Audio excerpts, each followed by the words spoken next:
What's up, everybody? It's MC Lyfe. So everyone's Jonnyo. And today we have special guest, Alec Stowe. Hey, what's going on, man? How you doing? Thanks for having me. First off, I want to say welcome to the podcast. Thank you. You got a fight coming up, right? Yes, sir. On Saturday the 27th for Cali Muay Thai in Commerce Casino will be my next one. Okay, so we're getting ready for that. What's your record? 4 wins, 3 losses. Okay. So we're getting there. Amateur, pro? Amateur. Oh, amateur. Yeah. So when you're fighting with amateur, I used to do Muay Thai at USKO. Okay. Yeah, I used to train with Joey Paglioso and the Pagliosos over there, and Brian Burns and nice. David Pacheco. Okay. They're really good. I've been on a car with David one time. Oh yeah, you know, Yeah. Those guys train hard. As far as like, you just do Muay Thai? Do you do MMA, boxing? I do Muay Thai and kickboxing. Okay. What do you prefer? At first, definitely, I liked Muay Thai, so I started in Muay Thai. I did 2 fights Muay Thai. I went 2-0, and then I went to kickboxing, and that was my first loss. I had a really hard time adjusting to. There's no clinch, so no clinch, no elbows, limited knees. So the reset time is really quick. So if you guys grab, they're gonna push you guys off like boxing and be like, fight. In Muay Thai, you kind of have a second to pummel around, get some breaths in. Because they'll push you guys and be like, wait. And they'll be like, all right, fight. And it's a lot to deal with when someone is pushing you and telling you to come back and pushing you again. Like, it kind of like messes up your breathing rhythm. So I started not to like kickboxing. I went back to Muay Thai. I won again. And then I came back to kickboxing, lost. Went back to Muay Thai, lost. And I came back to kickboxing and I won. Okay. And I don't really have a preference. It's just you definitely have to... You have to definitely train for the specific one for the fight. So like if I'm doing kickboxing, like during training camp, like I know I can't be clinching a lot. I can't be throwing elbows. I need to focus more strikes, like punch combinations, ending with a kick and whatnot. And when I'm doing Muay Thai like training, like I have to really like hone in on the fact that somebody might grab me. I might have to pummel and clinch and be able to get out of that and be okay the sweeps and stuff. Because exactly. with Muay Thai, you can elbow. You can knee, you can sweep them and like pull them, right? Yeah. Because that was my favorite thing when I was doing Muay Thai. I would love clinching them, giving them a couple to the solar plex, and then flipping them. Like, yeah, exactly. Give them a little trick and just looking at them like, what's up now? Yeah, no, like, you can't do it in kickboxing. Yeah, see, so in kickboxing, you're wearing pants also, so you're wearing headgear, right? Not my last 2, no. My last 2, so you weren't wearing headgear. Yeah. Okay. And I noticed you were saying that for kickboxing, you lost a couple matches, right? Yeah. So from you losing from those couple matches, what did you learn from those experiences? So, for the next time. Yeah, my first loss in general in amateur Muay Thai or kickboxing was in kickboxing. I was wearing headgear, and then my second one I lost as well. That was with no headgear. So I like to touch on the second one a lot because that was my 4th amateur fight. okay. So I realized that you can't just... I was having really good success on just going forward with more power punches. I'm one of the more heavier hitters, I feel like, in my divisions. What is your division, by the way? What is your weight class? I've fought in 137, I fought at 142, and I fought at 147. Okay. And that is like featherweight, super featherweight? Lightweight, light welterweight, and welterweight. And these are like kickboxing and Muay Thai, you're the same weight, or are you going up and down? I've kind of like have been open to it. I have my most recent fight is at 37, and my one I'm doing this Saturday is at 37. Okay. And I like that weight a lot. So if I could stay doing at 37, that's where the money's at. Yeah, for sure. I feel strong. I feel big. I'm not huge. I'm not a weight bully. If you watch my last fight, I'm actually a little smaller than the guy, a little shorter, but I'm full and I have all the energy and I hit real hard in that division. So. And the last guy you fought, was he a little older or younger? He was a little older than me. I want to say he was 31. Okay. I'm probably 28, so only a couple years. Oh, okay. But yeah, definitely more experience. But do you feel like since you're a little bit younger, do you feel like you have an advantage because they're a lot older, or do you just feel like... Nickname's the kid. A lot of people think I'm 18, 19, but I'm almost 28. So I don't think I've really tapped into that prime yet. I don't. Hell yeah. I don't think I will for a while, actually. Because your prime's like, what, they say 30 to 35 for a man, right? They say, man, but I think for me it might be later, closer to my late 30s, because I'm just so, like, I feel like so youthful still. I feel so, like... You have a lot of potential still. Yeah, I feel like I'm still getting better every day. Still have so much to learn. Yeah, you're still growing. Exactly. So, yeah. Are you familiar with Alec Pereira? Yeah. Okay, because he's kickboxer, right? Kickboxer. Now, how he made the transition from kickboxing to MMA Is that something in the future you plan to do, or you're just strictly kickboxing? I wrestled in a year. I wrestled for a year in high school. I not really wrestled. I did from like 8th grade summer. I was in a wrestling camp all the way to freshman year, and I broke my nose in a street fight. Ooh. And my coach was like, "You're out this season," because the competition was about to start. He's like, "You're out. Come back next year." Mm-hmm. And I started getting a little trouble. I didn't have the grades to get in there, so I stopped. I did jiu-jitsu for 2 years, but then I just really started picking up the kickboxing. I think that with how far I've gone with this, I'm getting a little bit of notoriety and these promotions and whatnot. I kind of want to stick with it and see how far I can take it. I want to try to bring one of those belts home, and I want to go pro kickboxing or Muay Thai first. When though? But like, is it like a first, like right now, like within the year or two, or do you want to give yourself some more time before you actually make that jump? I definitely think in the next couple years, at least maybe 30, 31. I don't want to push it too much longer. So about 3 years. About max. 3 years, Okay. yeah. I would like to make that jump at the very most. I don't want to be, 35, still amateur. Yeah. There's some guys that have 40, 30, 45 as amateur, and they're in their 35, and Really? yeah. And I don't want to be. I want to be able to, make money off of it and keep pushing. So if I go pro kickboxing or Muay Thai, and then the situation arises like Alex, how it just was situational. It happened where he was like, I could cross over. I got a name. This guy beat me. He's an MMA star. Like, he went over, beat him. Like, if something of that nature arises, like, I'll probably pursue it. Okay, so you're strictly kickboxing and Muay Thai? Yes. Or just strictly Muay Thai? Either one. Okay. I train both. Okay. Yeah. Do you like Wonderboy Thompson? Yeah. Yeah, he's one of my favorite, man. Dude, him head kicks, first off, one of my favorite because he just does that karate style, but he's a really good kickboxer. Yeah, it's strange, his style, man, because that taekwondo style usually doesn't work in Muay Thai or kickboxing because he's so bladed that... It's so light. Yeah, they're so light on their feet, and you can punch them, like give them an elbow, and they'll be out. Yeah, they're kind of open for, for kicks because his leg's right in front of you, but he does it the best. He does really good at it, so... He's quick. He's one of the quickest fighters. Like, I've seen him, like, go in, come out. Go in, come out. You gotta be quick if you're gonna stand like a taekwondo guy. I've seen dudes try to do that in kickboxing or Muay Thai. It usually doesn't end so good because they're not. Do their knees get taken out quick? Yeah, I mean they're so bladed and their legs like right here, so their leg is right in front of me or whoever. So you could just keep chopping it. Chopping like a tree. Exactly. And they get slept. Do you hit like that canvas. more? Like me, I have okay hands, but I'm really good at leg kicks. Like, I can do head kicks, I can do body kicks, I can do knees, I'm really good with my legs 'cause I have long, lanky legs. Like, are you just a combination of everything, or do you prefer like leg kicks? Do you prefer knees, elbows, or do you just throw it all in together? I try to mix it up pretty well. You'll see most of my fights. I do throw a lot of kicks. I have thrown a lot of head kicks in this last one. The head kick finally landed in a fight. You knocked the guy down. Yeah, my first knockdown at my kickboxing fight. He threw a leg kick. I kind of checked it, kind of didn't, and then he threw another push kick, and I kind of just pushed it out the way, and I head kicked him, and he dropped, and it was kind of funny because I was like, oh, he's down, Okay. So and then we followed. Once they let me go again, I stayed calm and I followed up with punches, and it's funny talking about that. Back to what Johnny was saying about what I've learned is that. In my second loss at Fighters Rep, during kickboxing, I didn't really have any respect for his striking because I know my power usually holds up.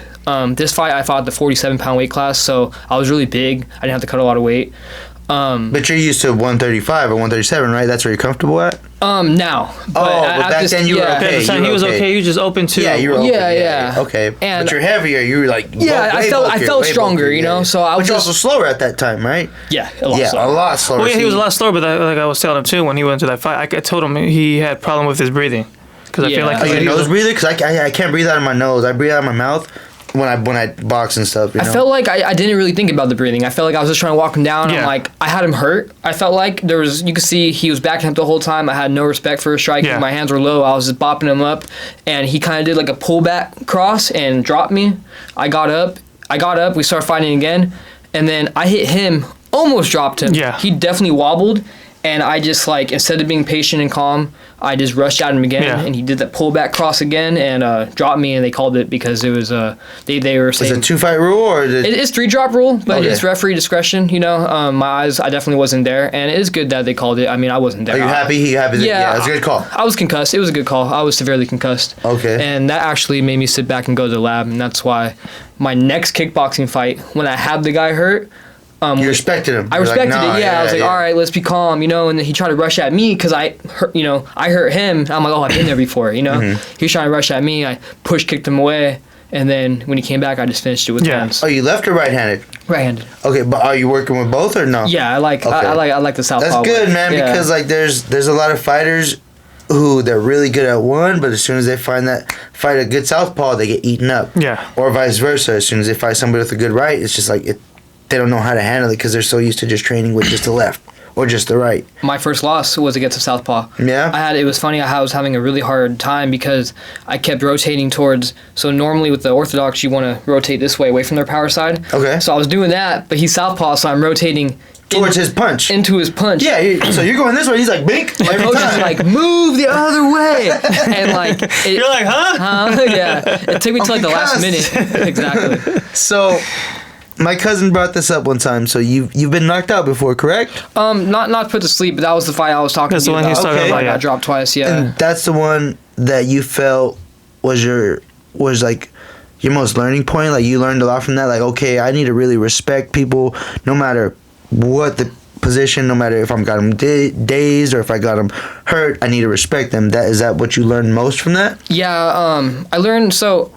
I used to train at a gym actually down the street from here. Okay. And, Which gym was this? It's called Iron Man MMA. Okay. Oh, you're no longer there anymore? Yeah, so Okay. shout out to Danny. Okay. Love the guy. He's more of an MMA, an MMA gym. But you need that Muay Thai kickboxing. Exactly. So Yeah. after that loss, I definitely was like, that plodding forward. I had that kind of Already? like, sparring. Like I would do that a lot because that was the rhythm in the gym. We would Muscle plot- memory was there. Yeah, we plot forward. People go for takedowns. You know what I mean? So when I would try to kickbox, I had that same thing. I just wanted to go forward. I didn't really have a lot of angle work. I wasn't just training kickboxing. Because it's a lot of angles with kickboxing. Like you'll be right here, and then they'll be to the left, and they'll be to the right, Right. and they'll be behind you. And you're like, by the time you finally focus, they're head kicking, body kicking. Exactly. Like they're just kicking you up. Like it's like, bro, stop, leave me alone. Yeah. Like So- you're getting tickled. After that loss, I actually made a transition to a gym, Vital Force, in Corona under Lee Mance McCurry. And since I've been there, I've my most recent win with the stoppage. So you're seeing results as Seeing a lot far of as results, yeah. like major results, and it's not to knock the other gym because that was your foundation, but He has over at Ironman, he has a lot of guys that are coming up in MMA, and I just seen that it's not really what I wanted to do. And I didn't just leave. Like I went there respectfully. We talked it out, and I told him what I wanted, and everything worked out. and I'm sure you can always go back. Yeah, we still speak, yeah. It's always love. Like when I have buddies at Riverside Submission, and they're all jiu-jitsu. They jiu-jitsu it up all day. Some of the best jiu-jitsu practitioners are over there at Riverside Submission. Shout outs to Bronson. You know Bronson? I spar Bronson all the time. Casarez? Yeah. Shout out to Bronson That's my Casarez. boy. That's my boy. Right there. Brock, that's my boy. Tommy Casarez. Those are Oh, the brothers, yeah. all three of those Yeah. brothers. I've known them my entire life. I've grown up through high school. We've done a lot of crazy stuff together. Those are my boys. Yeah. Bronson actually gets me ready for a lot of my fights to this day. He will come to my gyms and give me sparring rounds, and I shout out to him a lot because he's helped me with a lot of things. He is a dog. He's a bro. Those kids' heart, man. It's crazy. They get it from their father. And shout outs to big Mr Casarez. That dude. This fool in his prime looked like Incredible Hulk. Big old beast mode, dude. But he taught them boys. Like, because Tommy's the smallest. Yeah. And he's the brutalist. When I used to spar Tommy, I used to get beat up. And Bronson, he just got his black belt, I think, or his brown belt, one of the two. One of the two, yeah. Yeah, He got and he's real good at keeping the distance, and he'll keep your cardio. Like, he's got really good cardio. Man, Like, I get tired when I go with him, yeah. and he'll take a punch. Like when me and him used to spar, he'll tell you that, like, ask him about because he calls me Cabrera. Everybody knows me as Cabrera, but my name's Lyfe. But we were sparring one time at Riverside Submission, and he came in, and he ducked, and I just head kicked him, blow, and he's like got dazed, and then he started bleeding, and I was like, oh fuck. He's like, that's right, and he started teeing up on me. Yeah. And then we did our thing, and I swept him, and then that's when he tapped me out, because as soon as we go to the floor, it's a over. wrap. Oh Yeah, man, dude, and it's like when you're on the floor with Bronson or Brock or Tommy, it's like it's like a lion playing with their food. Whenever they want, it's a wrap. Like he'll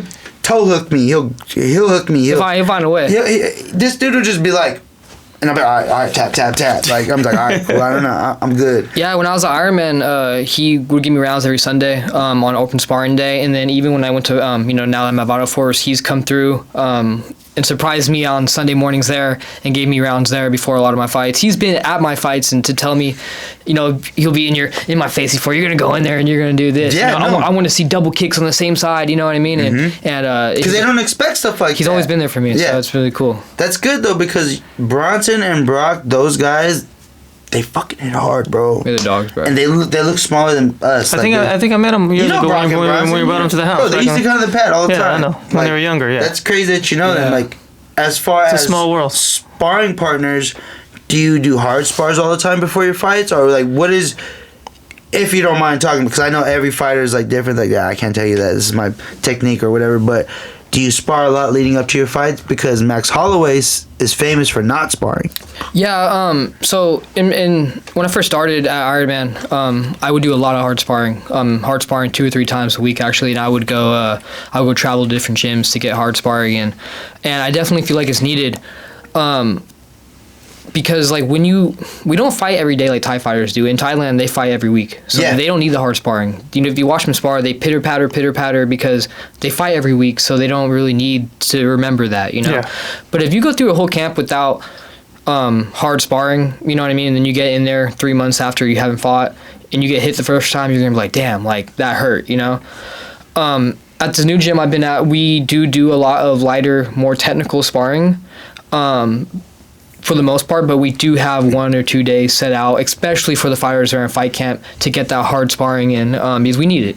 And sometimes even now I'll travel to different gyms to get the hard sparring in with different amateur fighters, just so my mind and my body doesn't ever lose that. We're all not Max Holloway. Max Holloway has how many years in the sports? You know what I mean? Like, I feel like at that point that's okay because he's not going to forget that. He's got it down. He's a pro, and it's like if Izzy or like Alex were to forget that, it's not going to happen. Yeah, and if you watch like his camps leading up to the Justin fight, he was sparring. Oh yeah, he knew he had to get ready for that. And what's crazy about that is because I actually went back and was listening to some of his interviews with like Ariel Hawani is one of my favorite podcasts to listen to, and I like the fact that he said that a BMF doesn't go around asking what weight. Gladiators. And our Gladiators, right? Yeah. He said Gladiators, like, they don't care. They don't go around. They say, hey, whatever, and they don't turn down fights. Yeah. Do you ever turn down a fight? Like, are you strategic about who you fight next, or?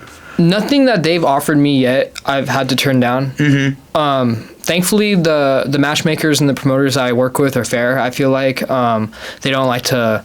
What's the A side, B side fights? They're not. I feel like at least they're not trying to set me up, but that's a good thing of having a good coach too. Both of my coaches that I've had have taken really good care of me on making sure that and also they have their respect enough that the matchmakers aren't going to come to them and try to like screw me over because they know of the coaches. You're gonna put him against Sunshine right now? What the heck? Come on, man. He's 2-0. Like, you're gonna offer him some guy that's 10-0. Like, it doesn't really happen like that. Yeah. And if it did, I'm sure my coaches would negotiate their way out of it or whatever, but it's never been brought to my attention like that, so I'm thankful for that one. And it's dope that you're down to go up in weight and down to weight, but your preferred weight is it's 37. Okay. Yeah. Is it hard to make that weight? No. So you're doing a weight cut right now, if I'm correct. Currently, right? yeah.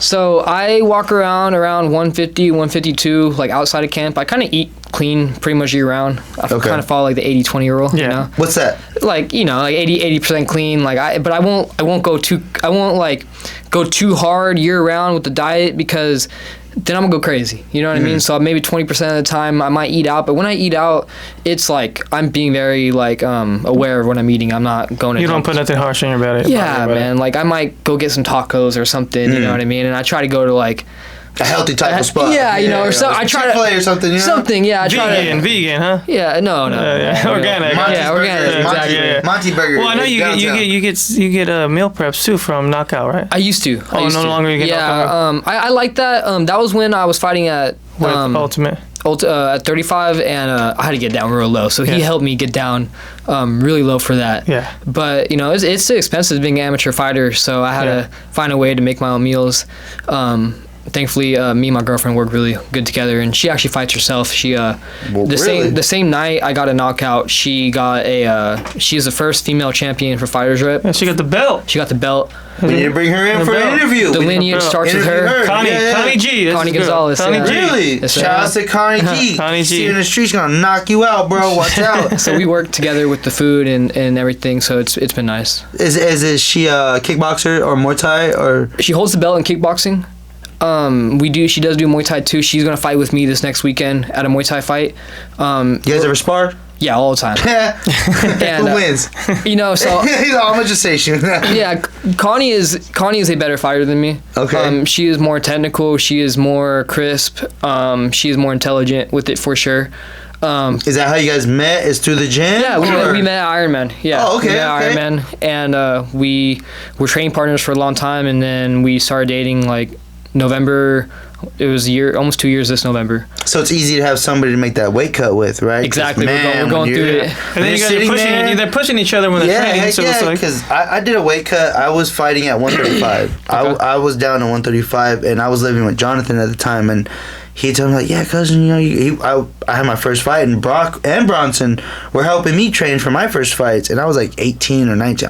You were 19. I was like 19, and it was my first fight, and I was nervous, dude. I'm not gonna lie, I smoked a gang of weed before my first fight. I was in the parking lot with Brock, and I was like, oh, bro, I can't not smoke. I'm fucking so nervous. Like, smoke it, fuck it.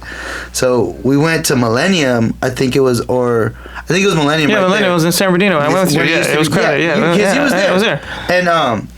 And I did good, man. I did really good. I dropped him. I swept him, and it was a hard spar, so obviously there was no winner. But I still have the footage up to this day. Like, they hosted at Millennia? Yeah. Oh, that's pretty cool. It was USKO versus Millennia. Oh, wow, okay. Yeah, so like all week they're like, yeah, we're gonna go there on Saturday. So, like, I took it like as a fight. Yeah. It's my first fight, like a real fight, because they're like, you're gonna weigh in, you're gonna find somebody, and they're gonna do 3 3-minute rounds, I think, or some shit like that. It was either 3 3-minute rounds or 3 2-minute rounds. But the first 2 rounds, if there was like an absolute clear winner, then they won't go to the third. Exactly. Yeah. So we got to the second round, and I'm just like breathing heavy. And Brock's like, you got this, bro, you got this. And then Joey's like, hey, you're going to go another third round. You ready? And I was like, let's go. Let's do it. So we went in, and I'm just like giving this dude the business. And it was just a good ass time. And like, that was one of my favorite things. But at the time, it was either do Muay Thai and MMA or do rapping. And I was like, you know what? Rapping don't hurt as much. Yeah. You don't get hit as a rapper. You might get some altercations, but you might get thrown a mic at you in the stage, but other than that, you're good. Yeah. So I know we're kind of cutting it towards the end. We got a couple more minutes here, but when it comes to fighting, what is your motivation? What pushes you for that drive to want to get it back in that ring? Because for me, I was like, I have other things, so I'm not motivated to go fight. I'm gonna go be a rapper, whatever, artist, whatever. What motivates you the most? You know, it's do things that scare you, right? So I'm a big person that I get nervous for all my fights too. Mm-hmm. I get very nervous every fight. I'm nervous all the way until the point they say go. But that's a good thing, because if you're not nervous, right? Keeps me sharp, keeps me going. So I feel like I almost crave that feeling, you know what I mean? And as I've progressed in the sport, they keep handing me people that are a little better. And I just want to prove to myself that I could keep going and make it big, you know what I mean? It would be a blessing if me and my girl, my family, we could make it big doing something like this. And you guys will. I believe. I'm a firm believer in putting it out there. And right now, I'm gonna put it out there. You're gonna be the next champ. Your lady's gonna be the next champ, and that's gonna be something that you guys can run with for the rest of your guys' life. Your babies are gonna be a champ. Your full family. You guys are champions already in that mindset, because you're not even giving up. To be able to sacrifice your weight, a good meal, fun times with your friends, your homies, or whatever, like, you're literally giving up everything for this sport, which you're taking a gambling on, and you don't know if you're going to get that same thing. Yeah, I don't even get paid for this yet, really. Yeah. Amateur, you know, I don't make much, you know what I mean? I make ticket sales, you know what I mean? And they're expensive tickets. I understand, like, it's hard to get people out there, you know what I mean? But, you know, when you do, it's nice to have the whole group out there, but... Yeah, so it definitely is a gamble, because it could be all for, I don't want to say for nothing, but You know, Well, it is for something. It can go left or it it go left to go right, but Yeah. I'm willing to go down the road and see where it takes me. Takes I'm you. gonna give it my all. You know. Yeah. Yeah, And, and that's that's good. that's what you've been doing. So you've been doing all the right things. So at the end of the day, it's like Life said, the doors are going to open for you. You're going to be a champion. You're already a champion already. So at the end of the day, you're going to go pro, and everything else is going to open up for you. Speak it to existence, right? Yeah. 100 Hey, episodes from manifest. now, 100 episodes from now, when we're in our, doing our big things, we're gonna be like, yo, you remember that episode? I'm gonna bring up the clip where you're gonna be like, yeah, dude, I was there, and you're gonna have a big old 2 belt like Conor McGregor. I remember. Yeah, that episode. Before we end this, who is your favorite fighter and why? Justin Gaethje. Even though, Yeah, yeah, without a doubt. Even with the last fight, I don't care. Oh, he's a beast. Yeah, we ride or die. I really feel like I relate to him a lot because when he first came to the UFC, he had that really bad like brawling, like plotting forward like mentality, and he suffered for it. You know, he had 2 losses when he first entered the UFC. He was on a. And he had to make a change, you know what I mean? He had to make a change, and when you see him now, maybe not the last fight, I feel like he came out a little off, but in that last fight, in the other fights that he's with had, Dustin, the one with Dustin. after that happened, knocked him out. yeah, like he just looks better, you know what I mean? His movement's better, his mentality's better, and I feel like those are kind of similar to the changes I made in the game. More disciplined now. Exactly. You're So more I disciplined. kind of see myself in him a little bit.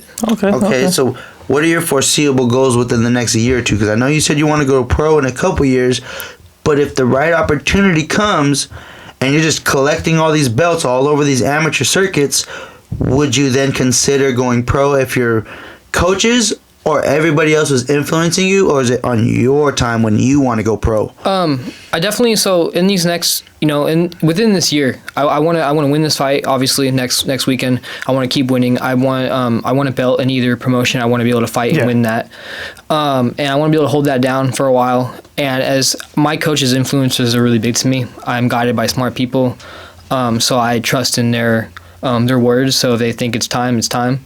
But if they think I need more work, then more work. That's a good thing about being amateur. I could keep learning and not have to sacrifice my pro record until I'm ready to do it. Yeah. So whatever they think is right, but I'm coming for that belt. I'm coming for whoever's in the way, and that's all that matters. That's good, man. And do you want to give any shout outs to anybody right now before we call it a wrap? Shout out to Vital Force Corona, Lee Mance McCurry, Malachi McCurry, Ashley McCurry, my girlfriend Connie G.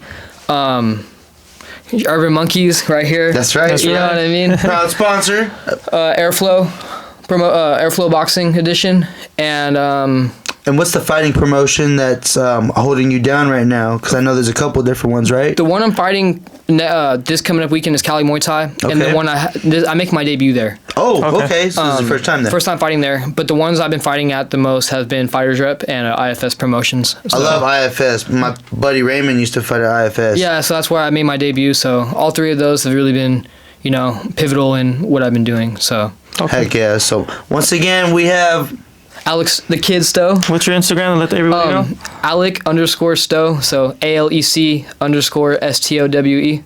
And then he's fighting, so make sure you check him out. We're going to throw some clips up in here pretty soon. Throughout the interview, you guys can check it out. This is my co-host right here, Jonnyo. So once again, you guys have a good night. Always tune in, like, and subscribe. Make sure you follow the kid. He's coming up. He's the next champ. We going to make sure to have some new Urban Monkeys apparel coming up. And with that being said, we out. Peace.